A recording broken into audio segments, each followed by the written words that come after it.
I studied at SRUC Oatridge, beginning my NC level entry qualification into horticulture, which then progressed me on to SVQ level 3 for 2 years as an apprenticeship with Jupiter Artland and joined with Bonington House. I've always been a keen gardener at home, just looking after the garden and my family's home and any neighbours nearby that needed a hand. So that sparked an interest into horticulture and gardening for me.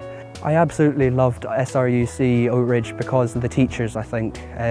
There's a few teachers in particular that really noticed that I was trying to learn a lot of things about plants and gardening itself, and they just really kept pushing me to work harder, and they've pushed me to be the person I am today. I think the things I enjoyed the most was plant identification, because now I feel like I can name at least 1,000 plants just by looking at them. Learning about plant knowledge as well, and glasshouse work with propagation. Those were definitely my favourite things about SRUC, and they've definitely pushed me to go in that general direction with estate gardening as well.